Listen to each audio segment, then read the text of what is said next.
Ce 15 octobre marque le 36e anniversaire de l'assassinat de Thomas Sankara à l'âge de 37 ans. Depuis, le président burkinabé est devenu une icône panafricaniste qui a inspiré de nombreux auteurs, comme ceux de cette bande dessinée Thomas Sankara, le rebelle visionnaire, édition Marabule chez Marabout.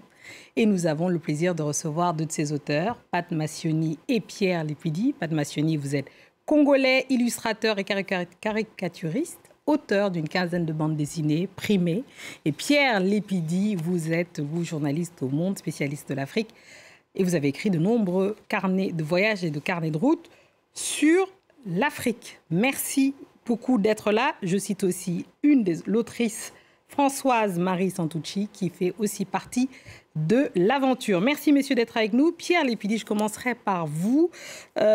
Dites-nous comment est née tout simplement l'idée de cette bande dessinée. Je sais que vous avez déjà travaillé sur Thomas Sankara. Est-ce que vous n'aviez pas épuisé le sujet déjà? Oh non, alors bonsoir à tous. Donc non, d'abord je pense que Thomas Sankara, c'est un sujet qui est totalement inépuisable, on va dire. Et effectivement, comme vous l'aviez dit, fin 2019, on avait publié une série sur Thomas Sankara donc dans le journal Le Monde. Et on avait essayé de montrer quels étaient les points visionnaires, à quel point sa politique était avant-gardiste. Et donc, on avait essayé de montrer à quel point il était attaché à l'écologie, à quel point il était en avance aussi sur le féminisme, sur le panafricanisme aussi. Et on voulait absolument aussi montrer son intégrité. Et donc, suite à cette série, avec Françoise-Marie Santucci, comme vous l'avez dit, on a envisagé de faire une BD et donc de faire appel ensuite à Pat Massioni, évidemment, pour le dessin et le coup de crayon. Vous avez très bien choisi Pat Massioni, qui lui d'ailleurs s'est fait connaître, a publié des ouvrages assez marquants, notamment sur le Rwanda et sur le génocide rwandais. Effectivement, comment vous avez abordé justement, parce que c'est une icône, donc c'est une image liée au dessin qui est presque intouchable. C'est compliqué de s'attaquer à cette figure. Comment vous avez fait justement pour aborder Thomas Sankara? Comme toutes les BD que j'ai toujours travaillé, parce que je me base du scénario que Pierre et Françoise-Marie ont écrit pour dessiner. Au départ, je commence par des esquisses parce que c'est pas facile de reproduire Thomas Sankara. Il faut que le lecteur puisse sentir le côté charismatique de Thomas Sankara à travers mes dessins. Et c'est un travail qui nécessite vraiment beaucoup de travail de recherche, de crayonner pour aboutir à quelque chose de consistant par rapport à l'image que dégage Thomas Sankara.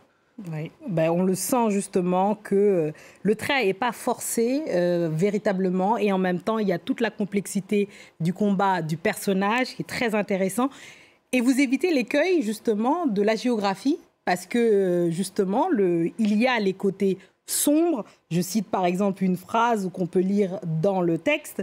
Sa rigidité et son intégrité l'a mené au cimetière. Justement, Pierre Lépidi, dites-nous comment vous avez abordé cette question-là afin de tâcher d'être le plus équilibré possible. Alors effectivement, d'abord il est important de dire que Thomas Sankara a marqué son époque. C'est l'un des plus grands dirigeants africains qui ait jamais existé.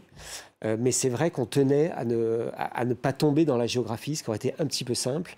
Et notamment en faisant la série dont je vous ai parlé tout à l'heure, il m'était apparu certains aspects de sa personnalité, notamment sa rigidité, le fait qu'il soit quand même assez obtus, qu'il soit assez sévère, assez strict avec lui-même, mais aussi avec les autres.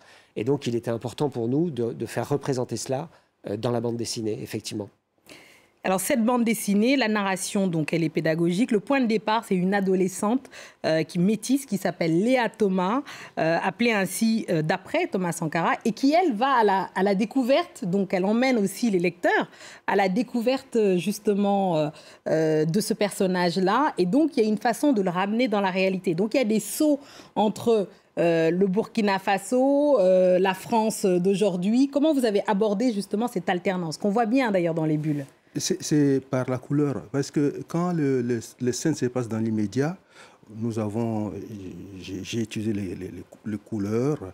Quand c'est le passé, j'ai abordé ces séquences avec des tons un peu sépia. Oui, absolument, qu'on voit, c'est absolument magnifique. On voit à l'antenne certaines illustrations. on voit cette nuance que justement que vous avez Et puis les traits ne sont pas très, très appuyés. Oui. C'est un peu léger pour qu'on sente que c'est le passé, soit c'est un rêve. Oui, que c'est un peu estompé, quoi. Voilà. C'est très, très intéressant et vraiment, c'est magnifiquement rendu. Donc, c'est pour ça que je conseille cette BD ce soir.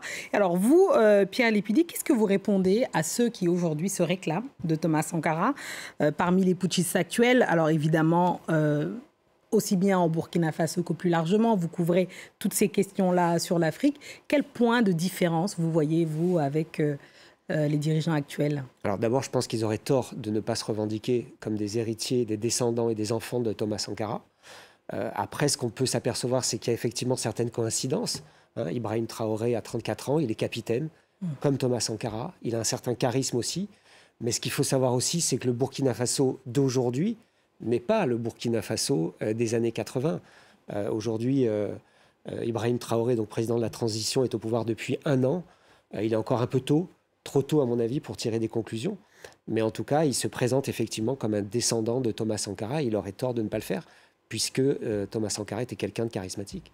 Oui, il était charismatique. Alors, pourtant, tout de suite, Thomas Sankara, il a frappé les esprits de façon très marquée, avec le retour à l'identité nationale, le travail pour tout le monde et chacun, la réappropriation aussi de la culture africaine qu'on voit notamment avec le Fansona d'Anfani, donc l'habit traditionnel qui est aussi représenté. Il y a tous ces clins d'œil-là qui sont assez marquants, justement. Est-ce que pour vous, finalement, la population africaine n'est pas en attente d'une autre figure aussi de Thomas Sankara? Est-ce que c'est pas ça que ça veut dire, finalement, pour qu'il soit aussi présent?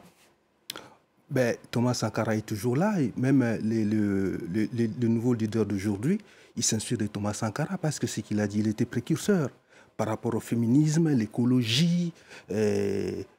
On voit tout ce qui se passe aujourd'hui par rapport à l'écologie, où Thomas Sankara a lutté contre la désertification. C'était quelque chose des années 80. Très avant-gardiste. Très avant-gardiste, voilà. Absolument. Donc, je crois qu'il a effleuré tous les points qui devaient vraiment contribuer au développement d'un pays vraiment responsable. Ah bah oui. Merci beaucoup, Pat Massioni. Alors, je rappelle, il est là, Thomas Sankara, rebelle visionnaire, collection Marabule chez Marabout. Merci Pierre Lépidi, merci Pat Massioni d'être venu et Marie-France Santucci, évidemment qu'on remercie et qu'on embrasse.